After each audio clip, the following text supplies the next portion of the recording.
इसके बाद next question लेते हैं। इसमें दिया गया है, दो लंबी समाक्षीय परिनालिकाओं के मध्य अन्योन प्रेरकत्व के लिए व्यंजक स्थापित कीजिए तथा बताइए कि इसका मान कौन कौन से कारकों पर निर्भर करता है। तो क्वेश्चन को यदि हम ध्यान से देखें तो इसमें लिखा है दो लंबी समाक्षीय परिनालिकाएं। तो दो परिनालिकाएं हैं, मान के चलते हैं कि ये दो परिनालिकाएं हैं और इनके मध्य में अन्योन प्रेरकत्व हमें ज्ञात करना है। लेकिन यहाँ पे एक प्रॉब्लम है। वो प्रॉब्लम ये है कि क्वेश्चन में दिया गया है दो लंबी समाक्षीय, यानी कि ये दो परिनालिकाएं इस तरीके से व्यवस्थित होनी चाहिए कि दोनों का अक्ष समान हो। अभी क्या है, अभी देखिए, पहली परिनालिका ये बनी हुई है तो इसका अक्ष ये है और ये दूसरी परिनालिका बनी हुई है, इसका अक्ष ये है। यहाँ पे जो छोटी छोटी कुंडलियाँ हैं इनके केंद्र से होकर ये अक्ष वाली लाइन जाएगी। इसका अक्ष ये है और इसका अक्ष ये है। तो इन दोनों परिनालिकाओं के अक्ष तो अलग अलग हैं, लेकिन हमें क्वेश्चन में कैसा जमाना है। क्वेश्चन में दिया गया है कि दो लंबी समाक्षीय परिनालिकाओं के मध्य, तो दो परिनालिकाएँ, दो लंबी परिनालिकाएँ हैं जिनका अक्ष समान होना चाहिए। तो हमने फिर दोनों परिनालिकाओं को कुछ इस तरीके से जमाया। तो अब आप देख सकते हैं कि दोनों परिनालिकाओं का जो अक्ष है वो सेम रहेगा। दोनों के सेंटर से होकर हम एक लाइन इस तरीके से खींच सकते हैं, तो दोनों का अक्ष जो है समान है। तो यहाँ पे दो परिनालिकाएं हैं, ये देखिए, ये एक अलग कलर से बनाई हुई है ताकि आपको समझ में आ सके। ये परिनालिका देख सकते हैं आप, ये है, और एक दूसरे कलर से परिनालिका बनी है उसी के अंदर। जहाँ जहाँ पे गैप है वहाँ वहाँ पे। अब आप कहोगे कि एग्ज़ाम में हम कैसे बनाएंगे, क्योंकि आपने इसे बनाते हुए तो देखा नहीं है। तो थोड़ा सा मैं आपको बताता हूँ कि कैसे आप इसको बना सकते हैं। इसको बनाने का तरीका जो है वो इस तरीके से है कि आप ऐसे एक लाइन खींचेंगे और फिर इसके बाद ऐसे रिंग बनाएंगे, ऐसे थोड़ा गैप दे देकर। ऐसे कहने का मतलब है कि इन दोनों के बीच में थोड़ा सा गैप होना चाहिए, जितना आप दे सकें। ये देखिए, ये आप गैप दे दीजिए और इसके बाद ये आप इस तरीके से नीचे झुका सकते हैं, इसको यहाँ पे नीचे झुका सकते हैं। फिर यहाँ पे इसको ऐसा पलट लीजिए। फिर अब यहाँ से आप स्टार्ट कर सकते हैं कि ये जो है, ये देखिए, यहाँ पे हमने एक राउंड ऐसे लगा दिया, फिर इनके बीच में राउंड हम लगाते जाएंगे ऐसे ऐसे करके। ये देखिए, ऐसे करके। तो जितना ज़्यादा गैप आप दोगे उतना क्लियर आएगा आपका। तो आप ऐसे करके ये दूसरी परिनालिका यहाँ से निकाल सकते हैं। ये देखिए, ये दूसरी परिनालिका आप निकाल सकते हैं और ये पहली परिनालिका है। तो अब हमारा जो चित्र है उसको हम ध्यान से देख लेते हैं। ये देखिए, इसमें हम मान लेते हैं कि हमारे पास दो परिनालिकाएं हैं और ये जो इस कलर से बनी हुई है इसको मान लेते हैं कि ये परिनालिका S1 है, तो ये भी S1 हो जाएगी। और दूसरी जो परिनालिका है इसे हम मान लेते हैं कि ये परिनालिका S2 है और दोनों परिनालिकाओं की जो लंबाई है वो समान है। तो हम मान लेते हैं कि इनकी जो लंबाई है वो स्मॉल l है, यहाँ से लेकर यहाँ तक। ये जो हमने लंबाई मानी है दोनों परिनालिकाओं की वो क्या है, स्मॉल l है। अब इसके बाद हम इस व्यंजक को करते हैं। थोड़ा ध्यान से आपको देखना है, थोड़ा सा पेशेंस रखेंगे यदि तो ये व्यंजक पूरा आप पे बनेगा। थोड़ा सा टाइम ज़रूर लगता है, लेकिन सभी चीज़ें क्लियर आपके लिए हो जाएंगी और फिर आप हमेशा के लिए ये व्यंजक से आश्वस्त हो जाएंगे। तो चलिए स्टार्ट करते हैं। तो सबसे पहले हमें ये चित्र ही बनाना होगा एग्ज़ाम में। जैसे ही क्वेश्चन आएगा तो सबसे पहले आप ये चित्र बना लोगे। अब चित्र के बारे में थोड़ा आप लिखेंगे। क्या लिखोगे, माना S1 व S2 दो लंबी समाक्षीय परिनालिकाएं हैं, जैसा कि क्वेश्चन में दिया गया है। तो आप लिखोगे, माना S1 व S2 दो लंबी समाक्षीय परिनालिकाएं हैं। तो इस तरीके से हमें लिख लेना है। इसके बाद ये जो लंबाई L है इसके बारे में आपको बताना है। S1 S2 आपने बता दिया और क्वेश्चन में भी दिया गया था कि दो लंबी समाक्षीय परिनालिकाएं हैं जिनकी लंबाई स्मॉल l है। तो इस तरीके से हमने लिख लिया।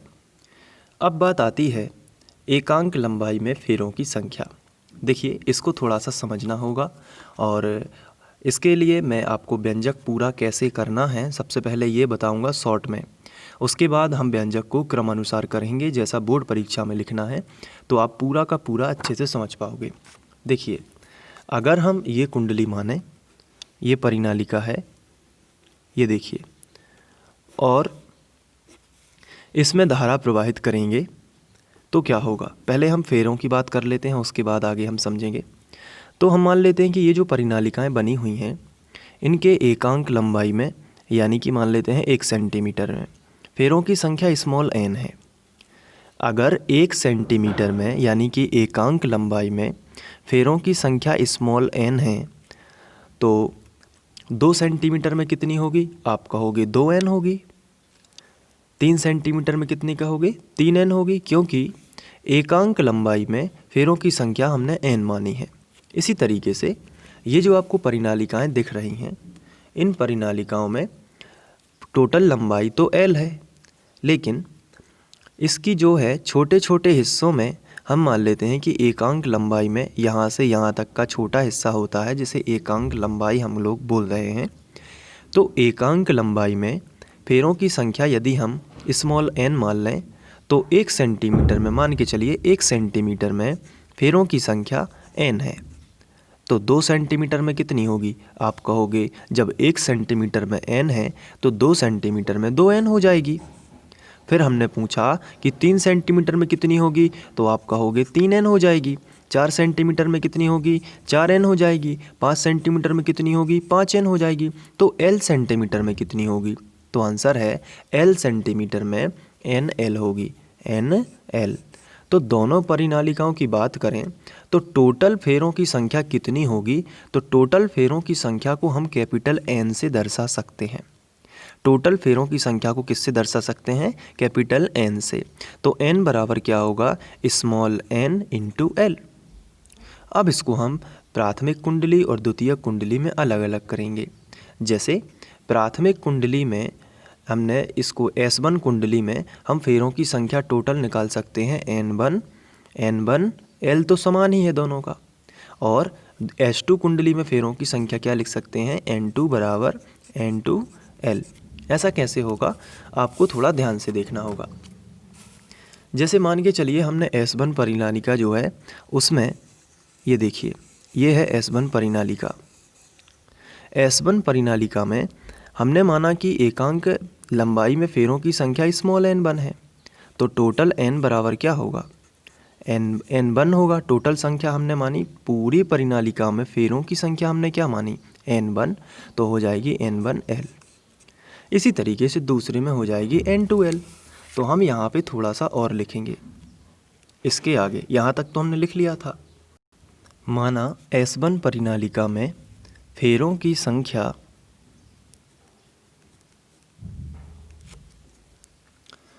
तो S1 परिनालिका जो है उसमें कुल फेरे हम मान लेते हैं कि n1 होंगे, टोटल कैपिटल N मानेंगे। तो कितने होंगे? अगर एकांक लंबाई में n1 है तो l लंबाई में होंगे n1l। तथा S2 परिनालिका में फेरों की संख्या, तो S2 परिनालिका में फेरों की संख्या कितनी होगी? n2 बराबर स्मॉल n2 और l। तो ये हमने फेरों की संख्या लिखी। अब क्वेश्चन को यदि हम ध्यान से देखें तो क्वेश्चन में क्या लिखा है? 2 लंबी समाक्षीय परिनालिकाओं के मध्य अन्योन प्रेरकत्व का व्यंजक निकालना है। क्या निकालना है? अन्योन प्रेरकत्व। और अन्योन प्रेरकत्व यानी कि यहाँ पे हम म्यूचुअल इंडक्शन पढ़ चुके हैं, तो उसका फॉर्मूला क्या होता है? m बराबर φ/I, यही होता है ना।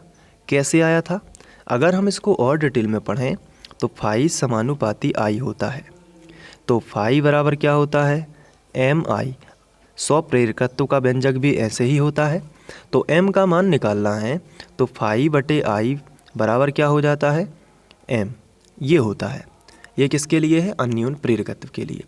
लेकिन यहाँ पे अगर हम ध्यान से समझें तो यहाँ पे देखा जाए तो जब हम पहली कुंडली में धारा प्रवाहित करेंगे तो अन्योन प्रेरकत्व निकलेगा दूसरे का, क्योंकि जब हम S1 में धारा, यहाँ पे ये व्यंजक 2 शर्तों के साथ होगा। पहली शर्त ये कि जब यहाँ पे हम S1 कुंडली में धारा प्रवाहित करेंगे तो H2 में अन्योन प्रेरकत्व होगा, और जब H2 में धारा प्रवाहित करेंगे तो S1 से संबद्ध अन्योन प्रेरकत्व हम निकालेंगे, यानी S1 का अन्योन प्रेरकत्व निकालेंगे। ऐसा क्यों होता है? क्योंकि क्वेश्चन में लिखा है कि अन्योन प्रेरकत्व के लिए व्यंजक, तो अन्योन प्रेरकत्व यानी ये तो दूसरी कुंडली में होता है ना। अन्योन प्रेरकत्व हमने पढ़ा है कि जब किसी कुंडली में या परिनालिका में धारा प्रवाहित करते हैं तो उसके पास रखी दूसरी परिनालिका से बद्ध चुंबकीय फ्लक्स में परिवर्तन होगा, जिससे दूसरी परिनालिका में प्रेरित धारा आ जाएगी। इस घटना को अन्योन प्रेरण कहते हैं। तो वहाँ पे यहाँ पे भी वही होगा कि जैसे S1 परिनालिका में जब तुम धारा प्रवाहित करोगे तो H2 परिनालिका से बद्ध चुंबकीय फ्लक्स चेंज होगा। किससे बद्ध चेंज होगा? H2 परिनालिका से। धारा किस में बहाओगे? S1 में।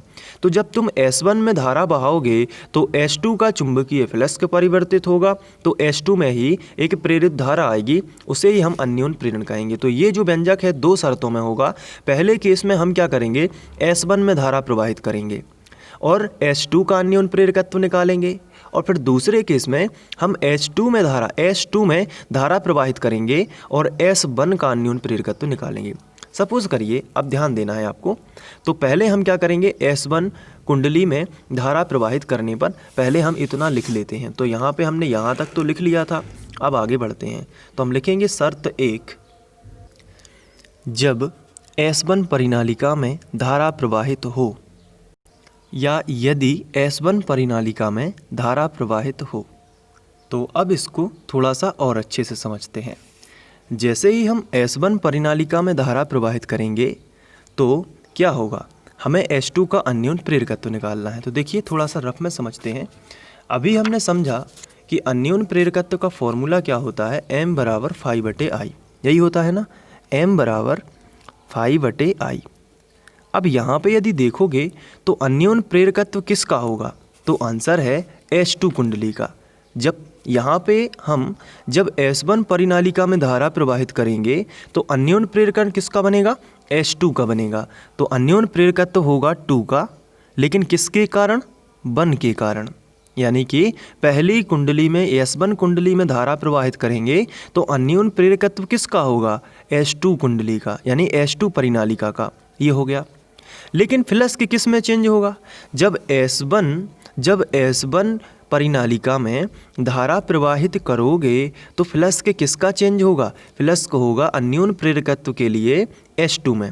S1 परिनालिका में धारा प्रवाहित की है तो H2 परिनालिका से बद्ध चुंबकीय फ्लक्स परिवर्तित होगा, तभी तो H2 में प्रेरित धारा आएगी।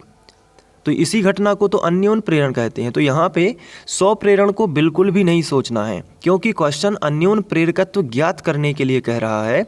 तो आपको क्या करना है? जब शर्त क्या लगाई है आपने पहले कि S1 परिनालिका में धारा प्रवाहित होगी तो H2 का फ्लक्स चेंज होगा और H2 में ही प्रेरित धारा आएगी। तो यहाँ पे आपको लिखना है कि अन्योन प्रेरकत्व होगा दूसरी कुंडली का, लेकिन धारा किस में बहाओगे आप? S1 में। लेकिन अन्योन प्रेरकत्व किसका होगा? H2 का। तो यहाँ पे आपको लिखना है, ये फॉर्मूला थोड़ा सा चेंज होगा। ये वाला कैसे चेंज हो रहा है? M की जगह पर आ रहा है अन्योन प्रेरकत्व की जगह पे क्या लिखना है आपको? अन्योन प्रेरकत्व की जगह पर आपको लिखना है अन्योन प्रेरकत्व होगा दूसरी कुंडली का, जब पहली कुंडली में आप धारा प्रवाहित करोगे। फ्लक्स किसका चेंज होगा? तो फ्लक्स भी किसका चेंज होगा?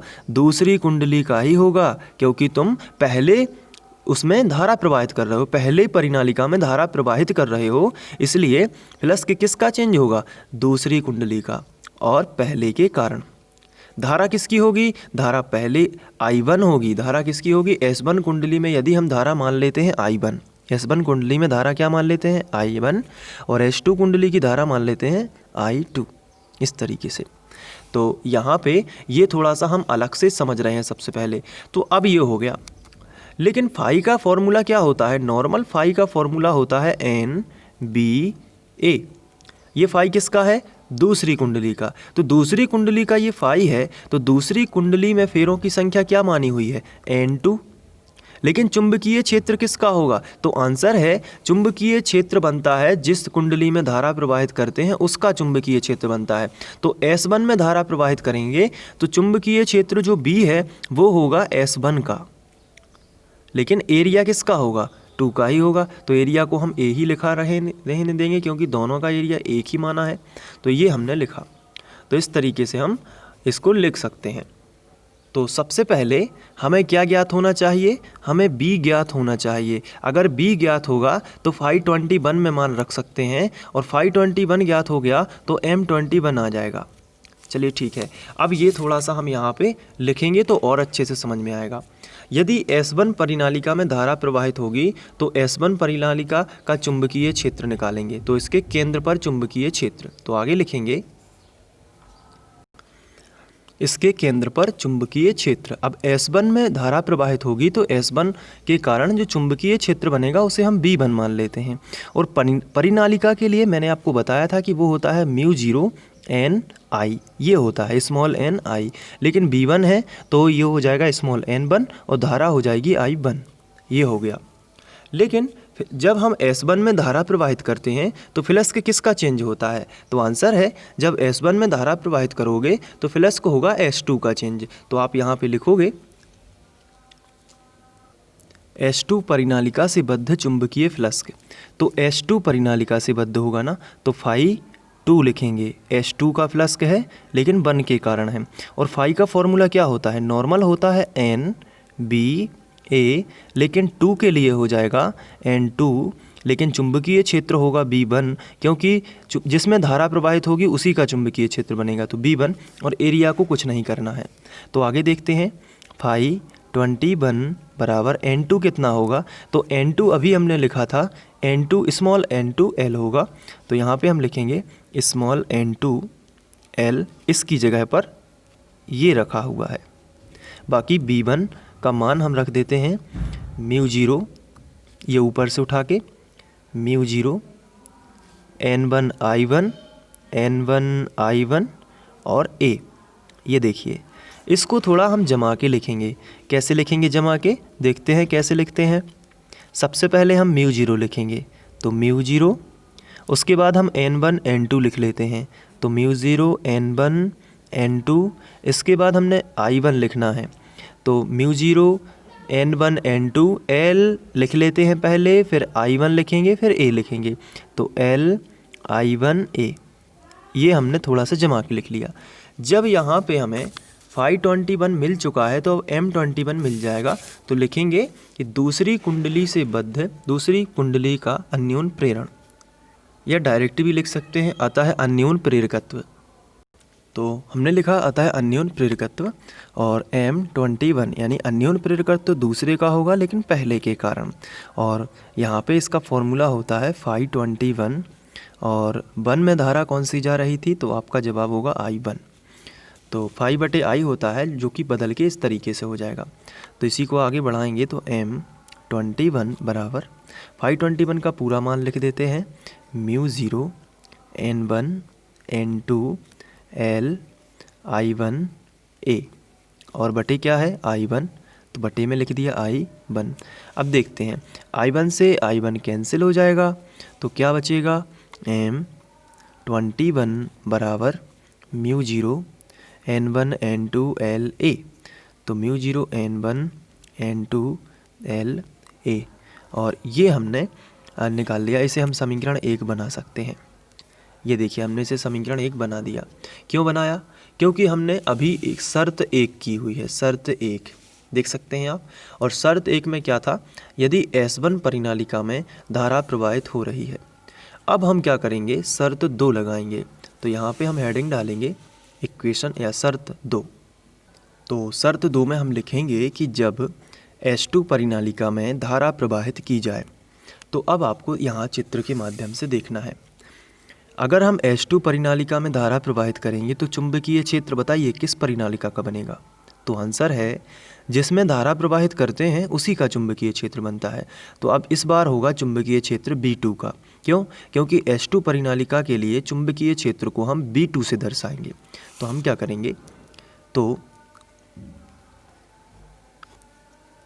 इसका चुंबकीय क्षेत्र, तो S2 के लिए चुंबकीय क्षेत्र बनेगा B2, और फॉर्मूला वही रहेगा। चुंबकीय क्षेत्र परिनालिका के लिए होता है μ0 Ni कुंडली के लिए अलग होता है, परिनालिका के लिए अलग होता है। तो ये μ0 Ni आपको सीधा याद कर लेना है। तो B2 जो है, अब B2 के लिए N की जगह पर N2 होगा। जैसे यहाँ पे देखिए B1 के लिए N की जगह पर N1 हो गया था, तो इस बार B2 के लिए N की जगह पर N2 हो जाएगा और I की जगह पर I2 हो जाएगा। बस इतना ही चेंज करना है, पहले जैसा ही चलेगा, तो I2 कर देना है। अब फ्लक्स निकालेंगे, तो जब H2 में धारा प्रवाहित होगी तो S1 का फ्लक्स बनेगा। किसका बनेगा? S1 का। तो यहाँ पे हम लिखेंगे, तो S1 परिनालिका से बद्ध चुंबकीय फ्लक्स क्या होगा? फाई 1 का फ्लक्स है लेकिन 2 के कारण है, तो अब इस बार F12 होगा। आप इसमें देखिए, इसमें जो चुंबकीय फ्लक्स था H2 परिनालिका का था, तो H2 परिनालिका का था लेकिन 1 में धारा प्रवाहित हो रही थी ना। इस बार उल्टा है, इस बार क्या है कि जो S1 में धारा प्रवाहित H2 में धारा प्रवाहित हो रही है, और तो यहाँ पे फ्लक्स किसका चेंज होगा? S1 का। तो ये होगा, लेकिन फ्लक्स का नॉर्मल फॉर्मूला होता है NBA, लेकिन इस बार होगा चूँकि 1 का है मेन, तो यहाँ पे 1 आ जाएगा, और चुंबकीय क्षेत्र लेकिन किसका होगा? चुंबकीय क्षेत्र होगा ये B2, तो यहाँ पे 2 होगा, क्योंकि जब S1 में चुंबकीय फ्लक्स का हो रहा है चेंज, तो धारा किस में जा रही होगी? H2 में, और जिसमें धारा जाती है उसी का चुंबकीय क्षेत्र लेते हैं। ये हो गया। और आप ट्रिक भी बना सकते हैं कि यहाँ पे 12 लिखा है तो यहाँ पे 12 लिखना है, और यहाँ पे 21 लिखा है तो यहाँ पे 21 लिखना है। ठीक है, तो ये इसको और सरल कर देगा। और वैसे बस कुछ नहीं कर रहे हैं हम लोग, यहाँ पे चेंज बस कर रहे हैं, जहाँ पे 1 लिखा है उसकी जगह पर 2, और जहाँ पे 2 लिखा है उसकी जगह पर 1।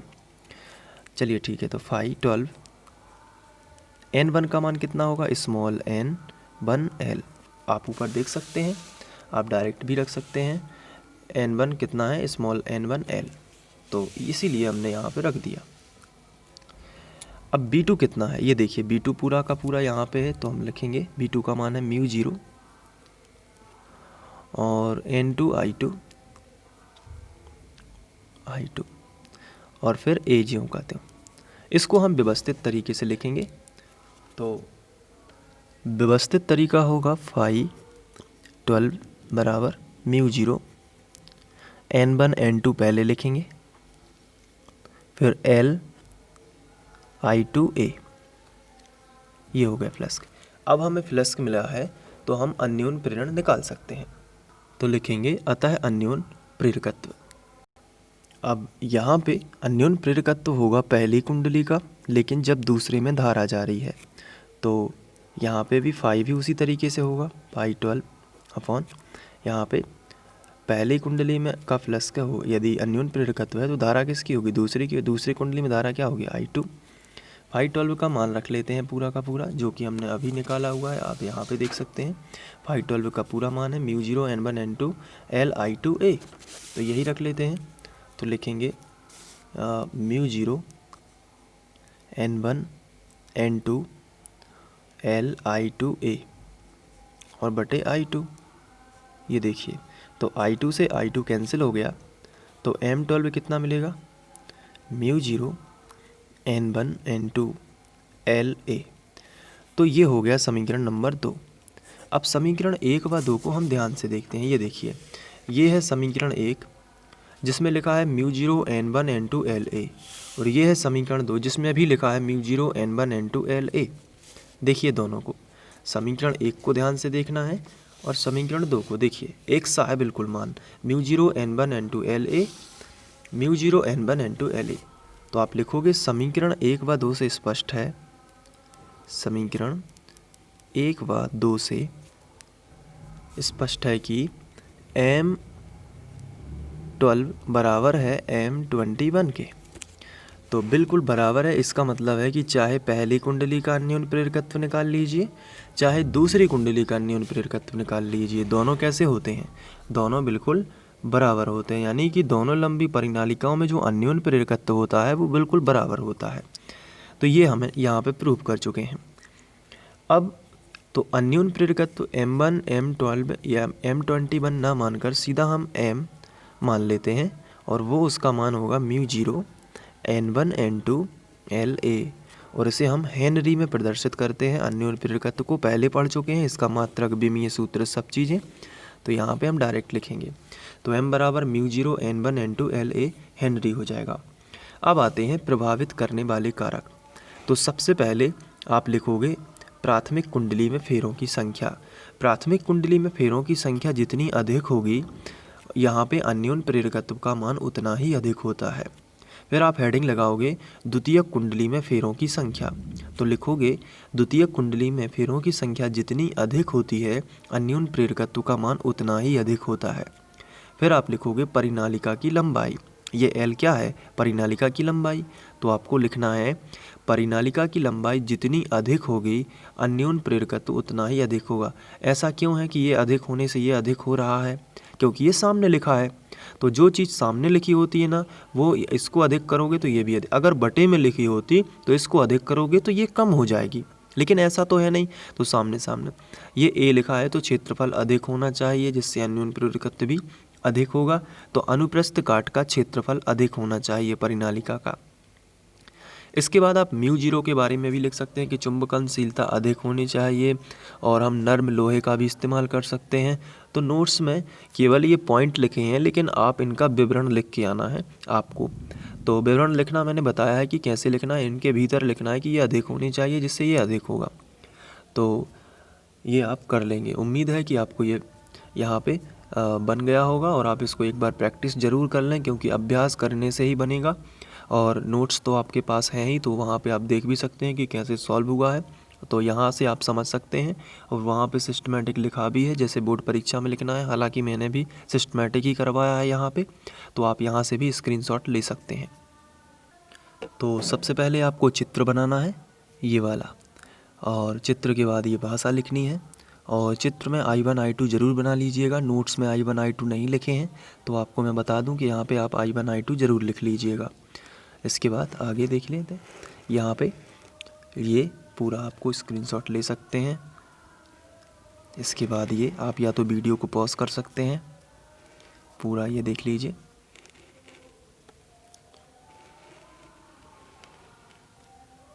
और ट्रिक मैंने बताई है, 21 यहाँ पे है, तो 21 यहाँ पे लिख दीजिए। एक का तो कोई मतलब ही नहीं है, ए तो ज्यों का त्यों लिखेगा, क्योंकि अनुप्रस्थ काट का क्षेत्रफल दोनों का समान रहेगा, क्योंकि समाक्षीय कुंडलियाँ हैं। और बाकी ये सब ज्यों का त्यों है। इसका बदल के ये हुआ है, इसमें कोई भी दिमाग लगाने की ज़रूरत नहीं है।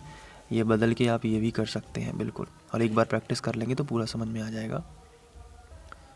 यहाँ पे ये भी आप लिख लीजिए। अंत में आपको मात्रक ज़रूर लिखना है, ये हेनरी, नहीं तो आपके अंक कट सकते हैं। और प्रभावित करने वाले कारक यदि पूछा है तो ज़रूर लिख के आइए। तो ये हो गया 2 लंबी समाक्षीय परिनालिकाओं के मध्य अन्योन्य प्रेरकत्व के लिए व्यंजक। चलिए मिलते हैं नेक्स्ट व्यंजक के साथ। Thank you.